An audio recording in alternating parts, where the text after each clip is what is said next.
There goes my heartbeat, 'cause you are the reason I'm losing my sleep.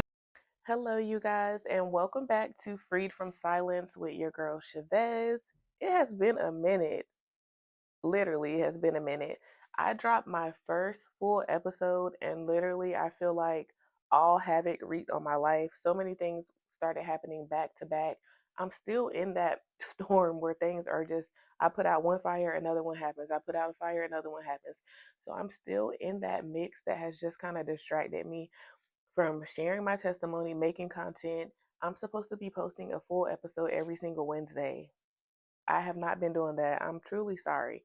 So here we are, back at it. I'm trying to get back in the limbo, back posting every Wednesday and committing to what I started. And thank you for everyone that was holding me accountable. I appreciate you guys. Literally, my cousin came to me and she said, "Isn't it crazy that the enemy used a situation that would be triggering to you and distracting the moment you shared your testimony?" And I was like, "Yeah, that is crazy." And I really didn't think much more of it. But literally, from the time that happened at the end of March until now, I have not posted anything. I have not spoken my testimony. And just to kind of give more correlation to that, the enemy does not want you sharing your testimony because that is a testament to what God has done for you.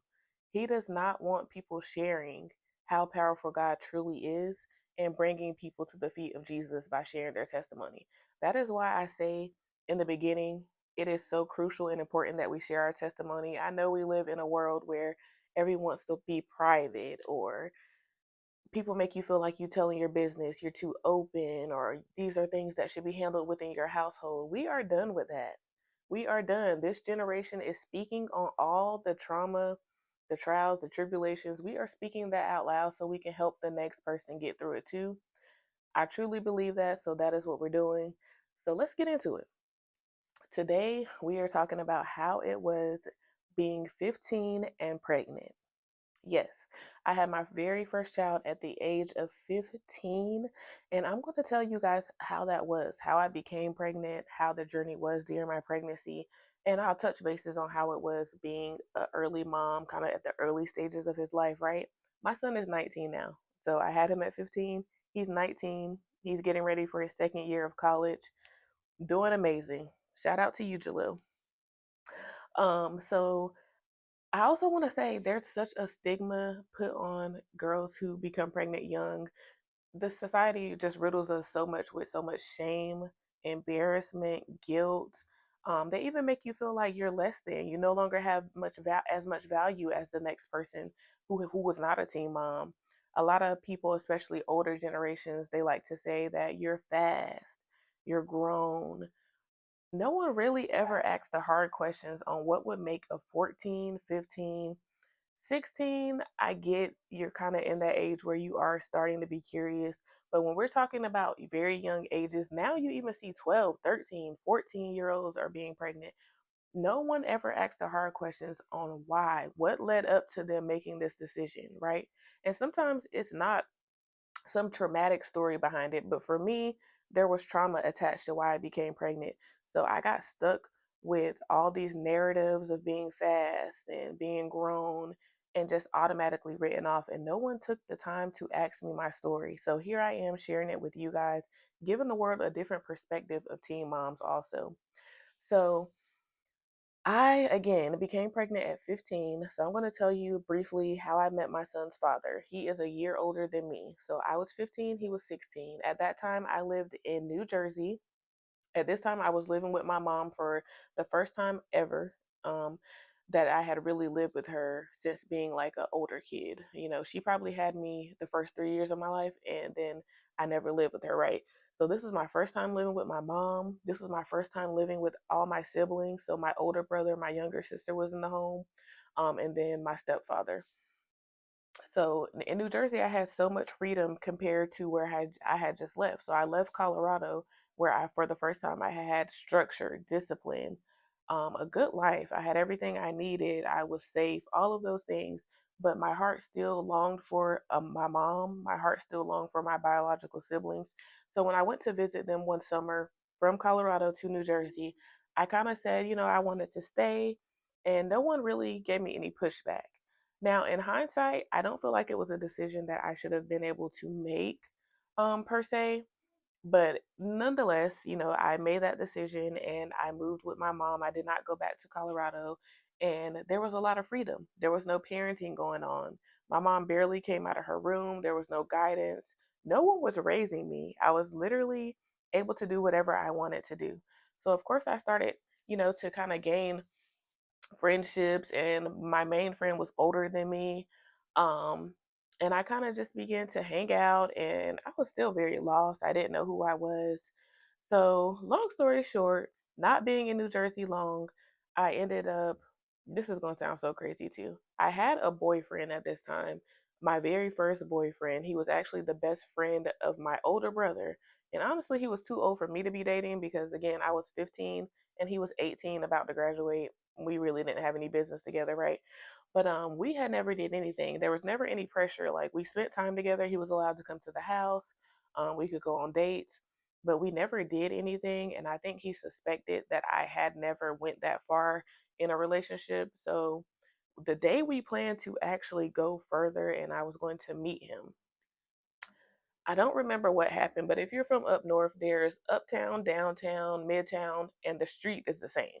So he just told me a street to meet him on, like, meet me on Third and Pine. I'm just giving an example, right? And I did live on Pine Street, but meet me at Third and Pine. But we never said midtown, uptown. So I'm at downtown where I lived. I'm at the corner waiting for him. He never shows up. At this time, I don't think I had a cell phone. Um, I didn't really think to go back home and figure out what was going on. He just thought I didn't show up, something happened. So I ended up just hanging out. And I ran across my son's dad, right? He was very popular. He was also from down south. So he was from South Carolina. I was originally from North Carolina. So he used to come visit his family on the summers, but now he was pretty much starting to live there, I guess. And all the girls loved him. He was super attractive. So all the girls found him just attractive. Everyone wanted to be with him. Everyone wanted to catch his attention. All of those things. So he gave me attention that day. And I never really thought I was his type, right? I never really thought I did anything to spark his interest in me. So him giving me attention, it made me a little giddy, and I was very surprised. I think we ended up grabbing food. Then he asked if I wanted to hang out with him, and I just said again, yes. Being a yes person, being a people pleaser, I really didn't have a voice at that point in time, right? Even if I didn't truly want to do something, I kind of just went with the flow because I didn't want to upset anyone. I didn't want to make them agitated, mad, any of those things. So we go chill with him, and of course, as a teenage boy, he's trying to push the limits, and I remember getting very uneasy. The thing about trauma is when you don't, even if you don't really have it at the forefront of your mind, your body never forgets, right? So my body was responding in a very traumatic way. I was kind of that fight or flight. I was kind of feeling that in my body. And even a lot of times I disassociated as a kid. So here I am in this uncomfortable situation. And this is with a person who doesn't know any of my past. So this is nothing, he did nothing wrong in the situation. He was just being a teenage boy, right? Um, so I'm just telling you my experience. I was very nervous, scared, uncomfortable in the situation, and I was kind of trying to find a way out of it, if we're being honest. Kind of making up excuses like, oh, let's just go back out, doing little things, and of course he's pressing the issue. So I end up telling him once it starts to get like, okay, this is where we're headed. I end up telling him like, I've never done this, like, I don't think I'm ready for this, want to do this. And of course, he's just telling me everything I want to hear. It's not going to be bad. Um, I'm going to, take my time. I'm not going to do anything to hurt you. All of those things that, a teenager would tell you to get you to do. He said, at that point, I felt like there's no way out. Again, not because of anything he did, but because of my past experience, there was never a way out. I never had a choice. This is something that I felt I was supposed, whenever this opportunity happens, I felt like this is something that I was supposed to do, that I had to do, that I didn't have a voice or choice. So in this situation, again, I'm just thinking, okay, I just have to endure until I can leave and it can be over with, right? So it wasn't like a situation where you really wanted it to happen. for me. And again, this is with someone who does not know me, does not know my history. He's not picking up on any of these cues. So again, we start to initiate in the act, if you will. And I remember for me, I kind of try to disassociate it so hard because that's what I was accustomed to doing. So I just focus on something odd in the room and I just try to hurry up and let the moment be over with. I think what brought me back to reality was the pain of it all. That was extremely triggering to me. For some reason, that pain immediately sent a panic over me, and that's when I started saying like, no, we're done. Like pushing, I can't do this. I cannot continue to through it. And I think he just tried maybe one more time to say, just wait, it's gonna stop hurting. And I was like, no. So we did not even completely finish the deed, and I still got pregnant. Isn't that crazy? Um, so I left from there. I went back home, and I remember laying down in the fetal position, right? Rocking back and forth, crying. Like I was just extremely triggered. And at 15, I wasn't really correlating this incident with the past sexual abuse I had went through as a child. Like I wasn't really putting two and two together because I had never processed those emotions. I had never been to therapy at that point. I wasn't aware on how those things would affect me at a older age. So I also remember vividly hearing that I was pregnant in my head while I was crying. I just kept hearing you're pregnant. Literally 30 minutes after doing that, I was being told you're pregnant, you're pregnant. I cannot say because I was so young if that was God, if that was guilt, if that was just my own self out of fear saying that, but I knew immediately that I was pregnant. There's no doubt about that.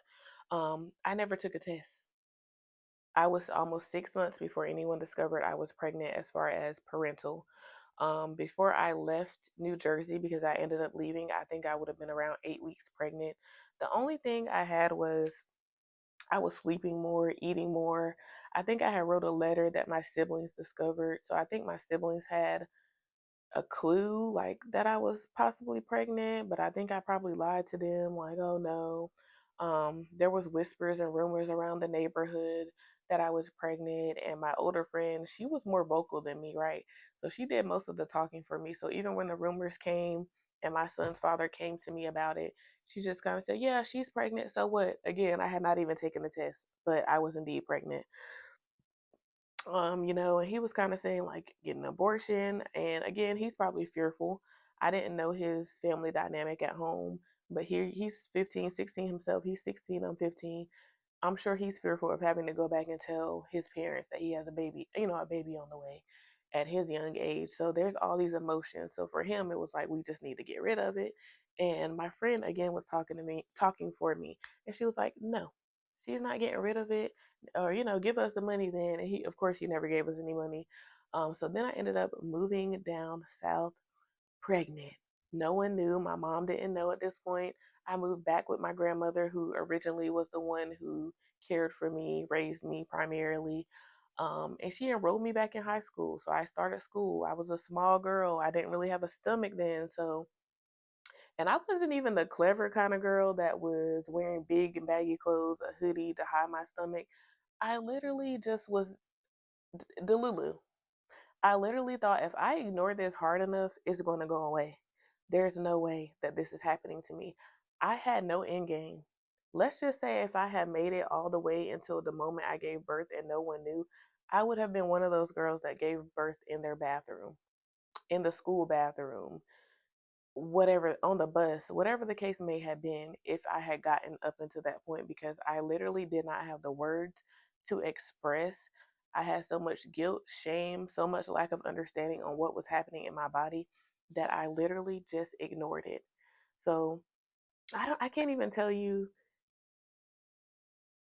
I can't even really think back and remember my son moving, or if he did move, I can't even remember what I thought was happening because obviously the baby had to be kicking. And I remember I had a little chihuahua. This is a sidetrack story. It was a miniature chihuahua. He slept under my stomach the entire time that I was pregnant. Um, and it's so crazy that I got that far along. So, how did they end up finding out I was pregnant, right? How did they find out? I had a gym teacher. Shout out to Miss Dana. She taught at Triton High School. We used to play dodgeball in gym, and I literally thought, this shows my mindset, right? I literally thought I am so good at dodgeball that nobody is hitting me. Nobody can see me on this dodgeball court, is what I was thinking. Whole time Miss Dana had told them not to hit me with the dodgeball because she was fearful that I was indeed pregnant, and I was, and she did not want anyone doing anything to harm me. So eventually she had to report this, I'm assuming, to the school. The school contacted my grandmother and told her she needed to take me to a doctor and confirm whether I was or was not pregnant. But they suspected that I was heavily pregnant. So my grandmother did take me to the pediatric doctor. They lift my stomach up, touch. You could feel a full fetus. They're like, yeah, she's far along. We can't do anything for her here. So they did refer me to an OBGYN. We get there, get an ultrasound. I literally find out my due date, how far along I am, and what I'm having all in that one span appointment. I was having a boy. I was due February 7th, I believe. And I was almost 6 months pregnant. Yeah, I was almost 6 months along. And my grandmother didn't really say anything. Honestly, I feel like in her head, it was history repeating itself. She had her first child at 14. My mom was a teen mom at 15. So this is a long lineage of people becoming pregnant as teens. So it wasn't a shocker to her. It wasn't something out of the abnormal. And I feel like she felt like she could not say anything to me out of a place of judgment because she had also did the same thing, right? And I was also sent to her pregnant. It was I didn't get pregnant on her watch. So there's that. And I remember her calling back to New Jersey to tell my mom that I was pregnant. And that night, my mom called to talk to me. And she just cussed. She cussed and fussed. And how dare you go back to my mom's house pregnant? Who do you think you are? It was just all of the wrong things that you probably should be saying to your child who's already scared. It was never, who is the father? How did you get pregnant? What happened? Why didn't you come to us? Is the baby healthy? Are you healthy? 6 months with no prenatal care, y'all. No prenatal care for 6 months is crazy, right? It's by the grace of God that my son came out completely healthy because I did nothing. I did nothing to prepare for him at that time, right? So, I could cry. I'm crying. I'm upset when my mom is fussing. I end up hanging up on her. I took all I could take, and I was like, I'm done. I give the phone back to my grandma, and she's like, why are you crying? Why are you upset? And I just told her everything my mom was saying, and she kind of just said, your mom can't say anything to you because she did the same thing, so she's no better than you. And she was just like, everything's gonna be all right. And that was kind of the final word because I'm under her household. So if she tells me it's fine, then it's fine. I think I went back, made me food, went to sleep, and got up the next day. And I kind of felt a relief that people knew I was pregnant, a relief that it was finally out in the open. And I think once I went back to school, I didn't deny it anymore. I was and if anybody asks, it was like, yeah, I'm pregnant. Now I can finally say it. And I think there was already whispers and rumors again because I was a small girl and I started to have a belly, but I didn't do anything to cover it. I was still wearing regular clothing. I wasn't thinking wear a big hoodie or a big shirt, and I probably could have gotten away with it more, but I wasn't even thinking like that, y'all. When I tell you I was delusional, I was delusional. It is sickening to think that in my head, again, but remind you, I never took a pregnancy test. I never confirmed I was pregnant until I was 6 months. The only way I knew, one, my cycle stopped, of course, and then my stomach was growing. I was hungry. I was sleepy. I was tired. All of those things. But other than that, I literally was just ignoring any and everything that I could think of. So I, go through high school, and there's a lot of ridicule you receive by being a teen mom. I was not the only one pregnant in my high school. There were other moms who were pregnant, and you hear the things that people say about them. People are very judgmental. They'll call you stupid. People will start to tell their kids to distance themselves from you. Oh, you don't need to hang with her. She's fast. Next thing you know, you'll be pregnant. Like it's contagious almost. So you go through that, friends, or we live in a small town. A lot of the people there are my cousins. Even them starting to kind of distance themselves from me. Um, And on hindsight, it's like I didn't do anything any worse. And the people who were the most judgmental, like the families who were the most judgmental, it's like their kids were pregnant too. The only difference is y'all took them to get abortions or they got abortions behind your back. So they didn't have to carry, in a sense, the shame and the guilt because they just in secret they went and had an abortion and came back like everything was normal.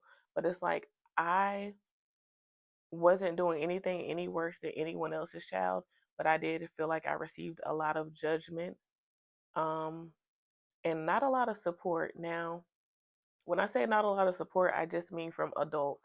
Kids at school weren't really cruel. I'm sure they said things behind my back, but it never really got back to me. Like I had a good high school experience being pregnant. I think there were like at least two or three other girls pregnant at the same time as me. Um, so it was just like, okay, this is my new norm. So I go on to getting induced, and I will say this is probably the hardest part of my story for me as an adult looking back, and that's only because I was scheduled to be induced, and instead of my grandmother or my mother flying in, my father, I can't tell you where he was at that time, but instead of some adult stepping in and supporting me during this because they know what it entails to give birth, how serious it is to give birth, how dangerous it is to give birth. No one came with me. I literally was dropped off at the hospital.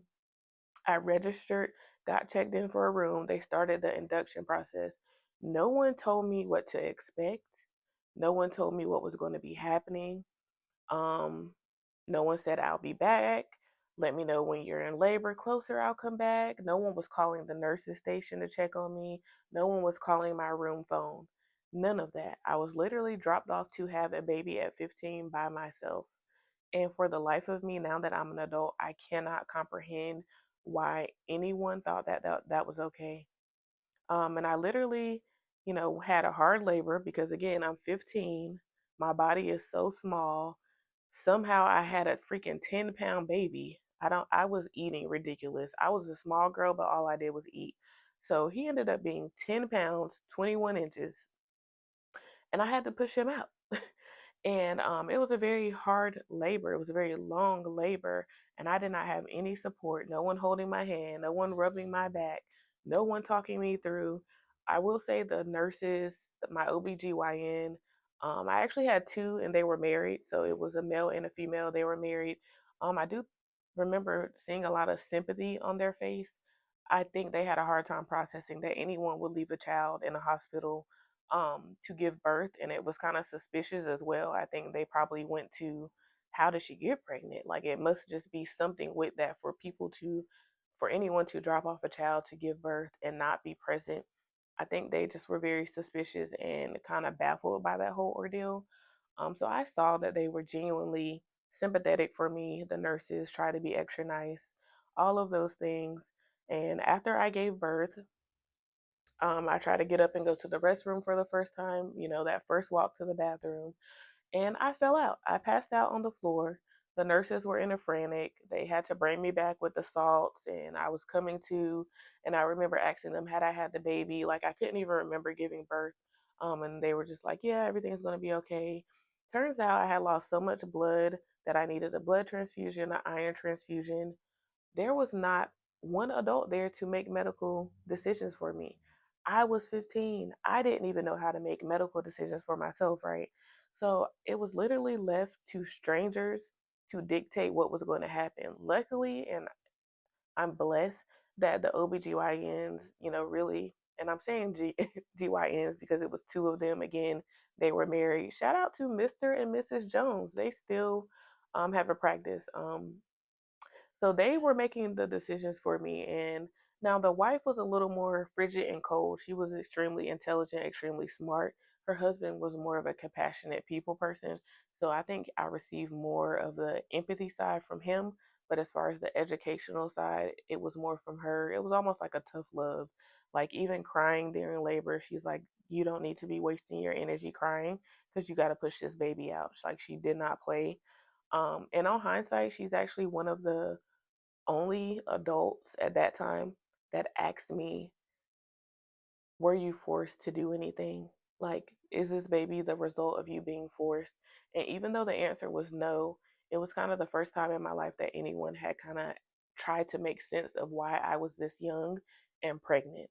Literally the only person. And I tried to reach out to her and tell her that, but I haven't had the chance to tell her that I really appreciated that because I feel like there's so much abuse and things that do happen that get swept under the rug when medical professionals, doctors, teachers, all of these people do not ask the hard questions. And so it just gets overlooked. So even though that my pregnancy wasn't a result of that, the trauma and the fact that I endured that as a child did lead up to me being pregnant at a very young age. So very appreciative that she asked that question. So back to that, I give birth. I have the iron and blood transfusion. So I'm at the hospital for like 4 days because of the complications.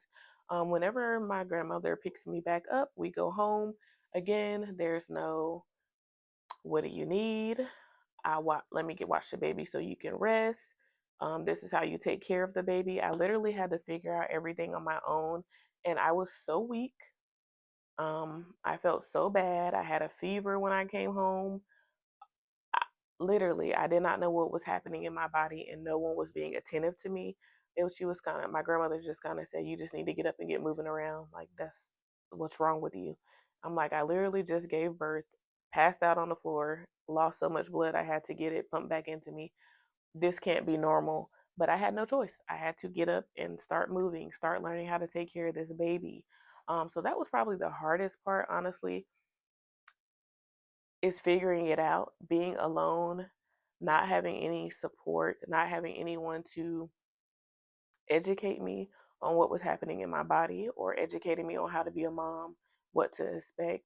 So, shortly after that, I turned 16. About a month after having him, I got a job. I went back to school.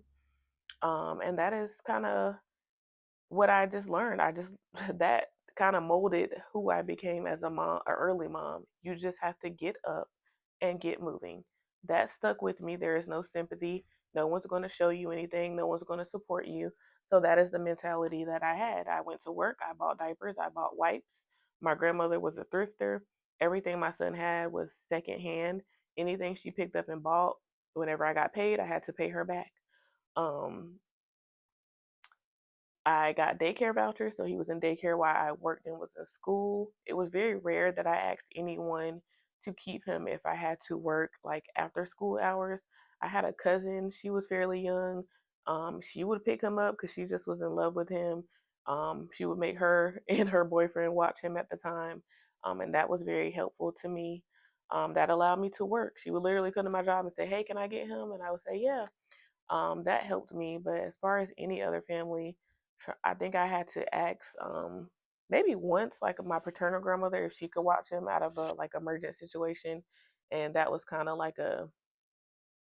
I think she struggled with not wanting to support um, the decision I made to become a teen mom, even though she didn't know like the backstory or the circumstances. I think it was just that generation of I'm not going to make it easy for you. So that was kind of an issue. I knew that I could never ask her again to watch him, and I never did. She never watched any of my children from that point forward, and there was no beef or nothing. I love my grandmother.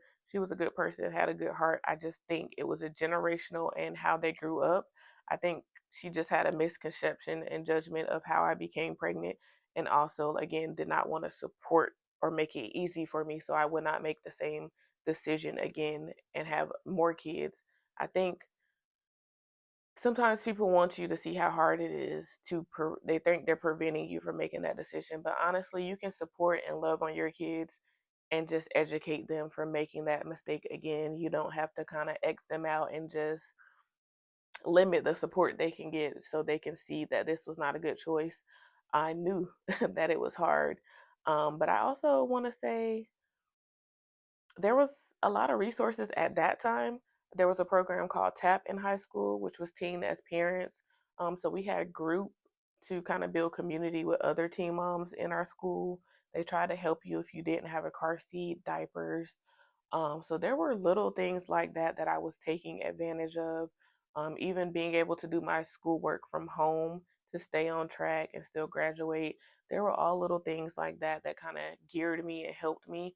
So when I look at the first probably few years of his life, I can't say that it was extremely hard.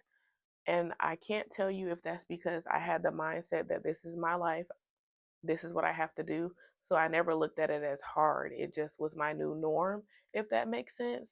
I think most of my struggles as a parent came when I started having multiple kids at a young age, being in an unhealthy relationship. That's more so where I started to struggle as a parent.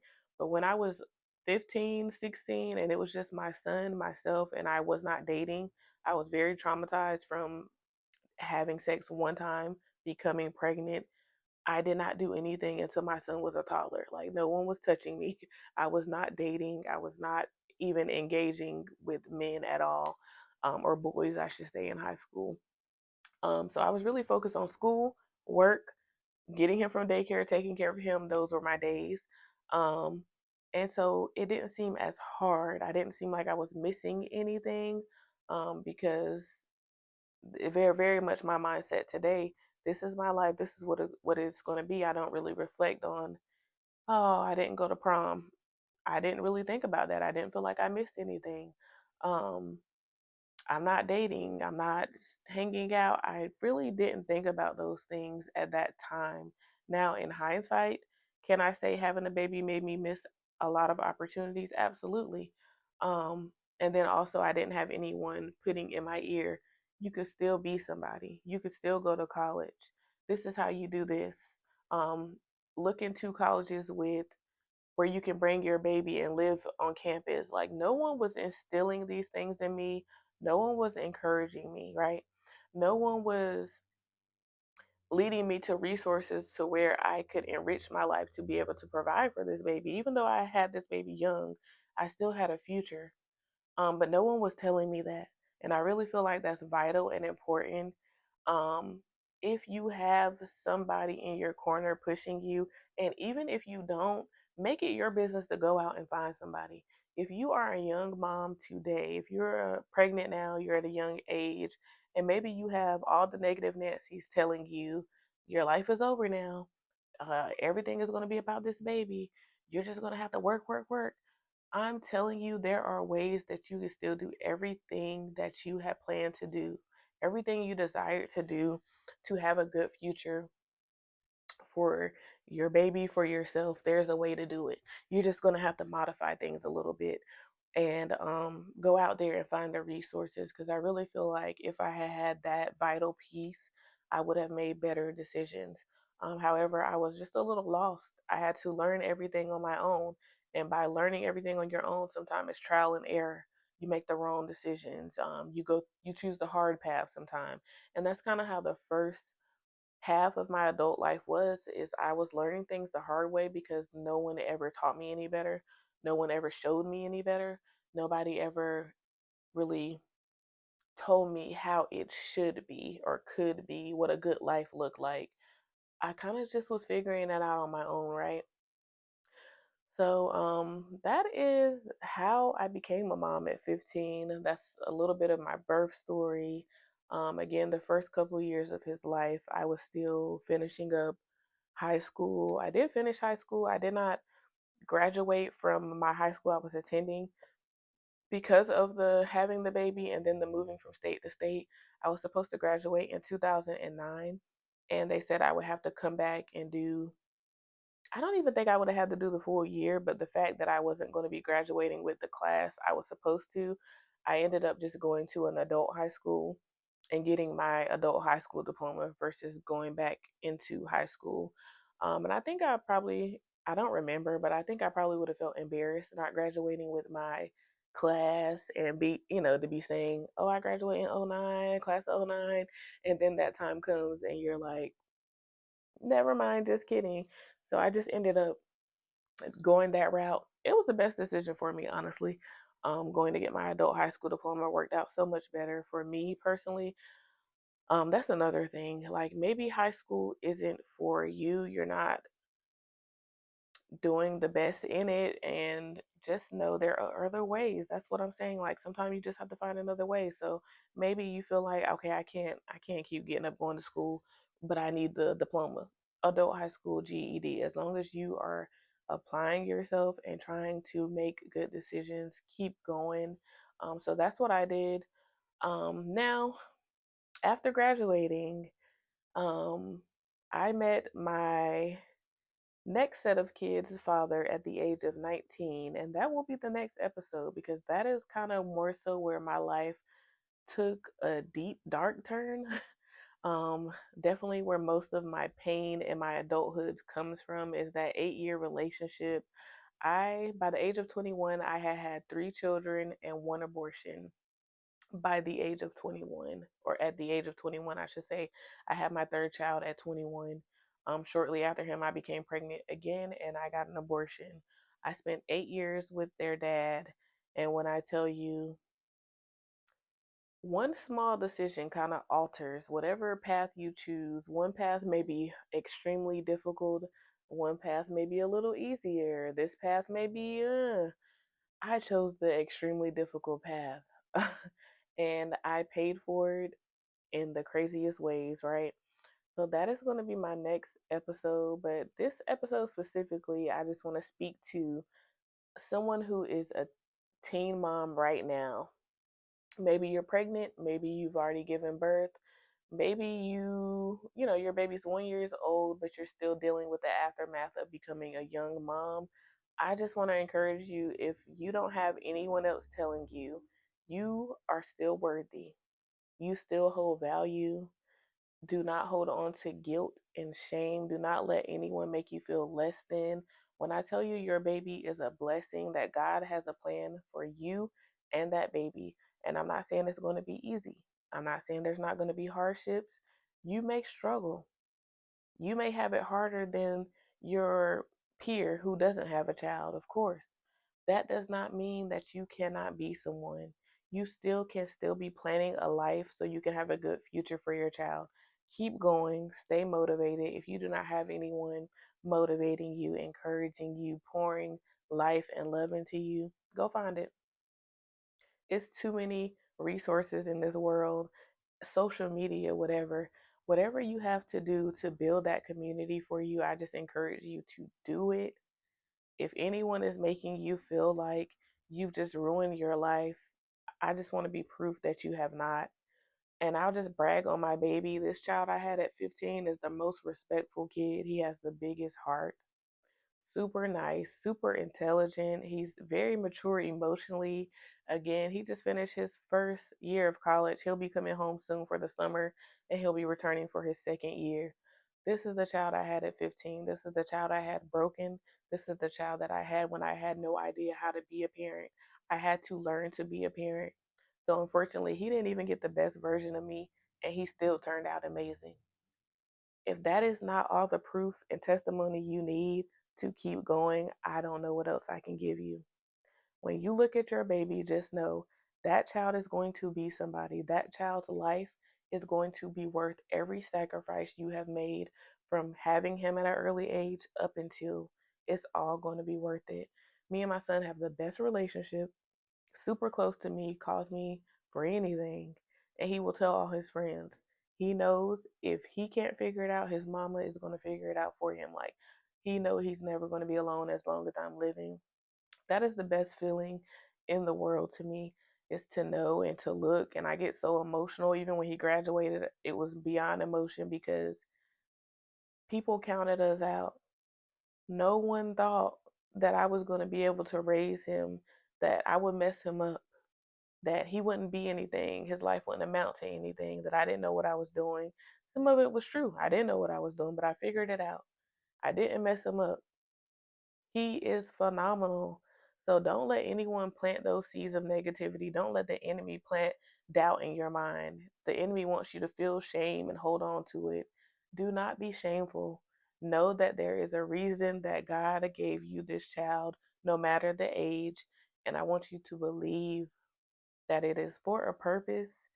So I hope this encourages somebody. I hope that it wasn't too much all over the place. I'm trying to get better with the flow of my videos. I'm trying to break my testimony down into like key parts and the parts I want to focus on, so you guys are just not so overwhelmed, because we're talking about I'm 35 years old now. So I don't want to give you 35 years worth of trauma and just dump it on you and hope you can get something out of it. I'm trying to break it down because maybe you can't relate to the teen parent part, but you can relate to the child abuse part. So I'm trying to break it down to where people can gravitate towards what connects and resonates with them. So again, this is for the teen moms. This is for the young moms.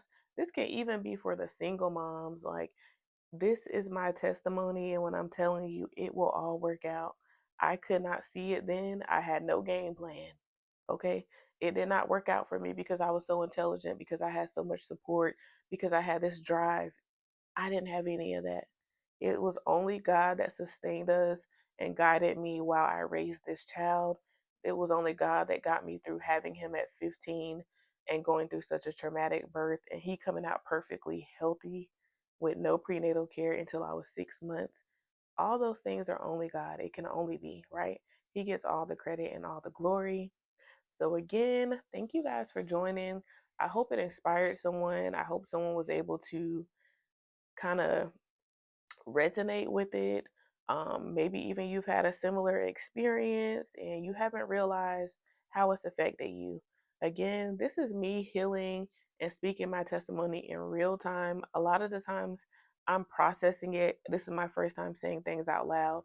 So I might say something out loud and then I may be processing it. So if it's a little all over the place, I apologize. But that is why I say freed from silence in real time, because I'm genuinely doing this in front of you guys, in front of a camera, sharing that with you guys. It's not rehearsed.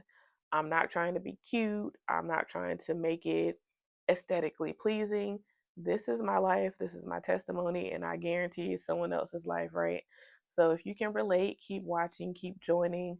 My next episode is going to go into my testimony of domestic violence, and that leads into how I became also a mom of three at the age of 21, that 8 year relationship, how detrimental that was to my life. I'm going to share that with you guys. So join back again every Wednesday. I'm going to try to commit to that and post a new episode. And in case no one has told you, I usually do this at the beginning. I'm slipping. In case no one has told you, I love you. I love you. I love you. Be encouraged. Be encouraged. And I am praying for everyone healing, happiness, love, all of those things. Thank you so much for joining in and watching Free from Silence. Like, subscribe, share, all of those good things. I will see you guys next time.